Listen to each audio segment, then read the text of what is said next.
Assalamualaikum warahmatullahi wabarakatuh. Perkenalkan, nama saya Priska Desi Sabita dengan NIM C500210052.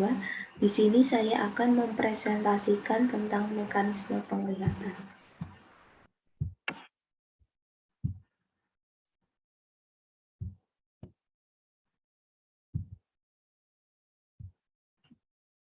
Mekanisme penglihatan diawali dengan peta konsep terlebih dahulu. Oculus dibagi menjadi dua, yaitu bulbus oculi dan juga nervus opticus. Bulbus oculi dibagi menjadi dua, yaitu dinding dan juga isi. Dinding yaitu ada tunica fibrosa, tunica vasculosa, dan juga tunica nervosa. Tunica fibrosa merupakan bagian terluar dari bulbus oculi yang terdiri atas kornea dan juga sklera. Kornea ini terletak di bagian anterior yang biasanya transparan, kemudian sklera terletak di bagian posterior, biasanya opak. Kemudian tunica vasculosa. Tunica vasculosa yaitu bagian tengah yang kaya akan pembuluh darah yang berkaitan dengan namanya sendiri, yaitu kaya akan vaskuler. Kemudian lapisan ini lapisan berpigmen. Lapisan ini terdiri atas lamina choroidea, kemudian yang kedua corpus ciliaris, yang ketiga yaitu iris. Kemudian yang ketiga yaitu tunica nervosa. Tunica nervosa ini biasanya terdiri atas retina. Dibagi menjadi dua lapisan, yaitu vas pigmentosa dan juga vas nervosa. Isinya yaitu ada humor aqueous, lensa kristallina, dan juga ada corpus vitreum. Corpus vitreum ini biasanya muncul dari embrio. Kemudian kita berlanjut pada struktur mata. Struktur mata lapisan pertama yaitu tunica fibrosa. Di bagian atas kornea, kornea ini terletak 1/3 dari anterior, kemudian ada sklera. Sklera ini terletak di 5/6 dari posterior. Di kornea ini merupakan lapisan bola mata bagian depan yang transparan dan merupakan media refrakta yang paling kuat. Lapisan kornea ini dibagi menjadi 5 lapisan jika dilihat dari histologi, yaitu yang pertama lamina epitel anterior, yang kedua yaitu lamina limitan anterior atau membrana Bowman, yang ketiga yaitu substansia propria atau stroma, yang keempat yaitu lamina limitan posterior atau membrana Leishman, dan juga ada endotelnya. Kemudian kornea ini tidak bervaskularisasi dan kornea ini mendapatkan nutrisinya dengan cara difusi dengan humor aqueous dan kapiler yang ada di pinggirnya. Kemudian kita berlanjut pada sklera. Sklera ini terletak di 5/6 dari posterior yang berwarna putih di posterior. Sklera ini ditembus oleh nervus opticus. Kemudian diinervasi oleh nervus ciliaris. Jika dari kornea ini juga diinervasi oleh nervus ciliaris wangi dari divisi optalmik nervus trigeminus. Kemudian kita berlanjut pada lapisan kedua, yaitu tunica vasculosa. Tunica vasculosa itu dibagi menjadi 3, yaitu ada lamina choroidea, yang kedua itu ada corpus ciliaris, kemudian ada iris.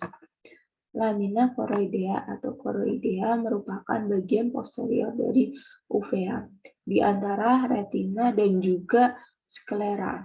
Lapisan ini berwarna coklat, vaskuler, dan kaya akan fasa darah. Jika dilihat dari oftalmoskop. Lapisan ini berwarna merah dan juga berfungsi untuk memberikan nutrisi atau mendarahi pada retina yang menyokongnya. Kemudian ada corpus ciliaris. Corpus ciliaris ini terletak di antara iris dan lamina choroidea. Iris dan juga lamina choroidea.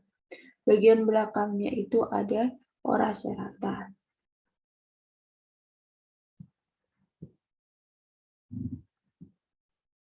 Yang merupakan batas antara corpus ciliaris dan pars optica retina.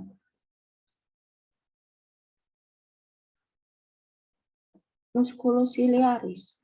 Di sini ada namanya musculus ciliaris. Berfungsi untuk fokus mata. Kontraksinya akan menarik corpus ciliaris dan juga sonula zinii. Dan juga lensa ini akan menjadikan elastis atau menjadi lebih cembung.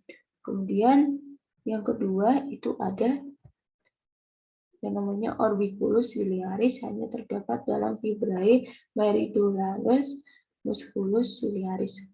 Vaskularisasi dari musculus ciliaris ataupun corpus ciliaris ini yaitu circulus anterior iridis major. Kemudian ada iris. Iris merupakan lanjutan dari frontal corpus ciliaris dan tidak melekat pada tunica fibrosa dengan lubang tengahnya yaitu pupil. Warna iris bergantung pada pigmen yang terkandungnya, yaitu coklat yang artinya pigmennya itu banyak, kemudian biru itu pigmennya sedikit. Pada albino merah jambu akibat dari bayangan darah. Iris ini membagi dua bagian, yaitu yang pertama yaitu kamera oculi anterior, yang kedua yaitu kamera oculi posterior. Kemudian bagian yang terakhir yaitu tunica nervosa atau bagian dalam. Itu ada retina. Tunica nervosa ini dibagi menjadi dua, yaitu stratum pigmentum. Yang kedua yaitu ada stratum cerebrale atau pars nervosa. Di sini ada yang namanya fovea centralis. Fovea centralis ini digunakan untuk memfokuskan retina agar kita melihat dengan jelas. Pars optica retina dari ora serrata ke belakang sampai nervus opticus merupakan bagian retina yang mengandung sel epitel dan retina sensoris. Pars ciliaris retina melapisi pigmented corpus ciliaris. Pars iridis retina melapisi stratum pigmentis iris dan pars ciliaris dan pars iridea merupakan pars cacea yang berarti mengandung sel epitel pigmen saja. Kemudian di retina ini terdapat beberapa lapisan. Jika dilihat dari histologi, yaitu membrana limitan interna, kemudian stratum nervosum, stratum ganglioner, stratum flexiform internum, lamina nuclearis interna, stratum flexiform externum, lamina nucleus, membrana limitan eksternal, limitan lamina neuroepitel, dan epitel pigmenti retina. Kemudian kita berlanjut pada vitreous humor terletak di dalamnya yang berfungsi untuk memberikan bola mata menjadi bulat. Kemudian ada di sini ada cairan yang namanya humor aqueous.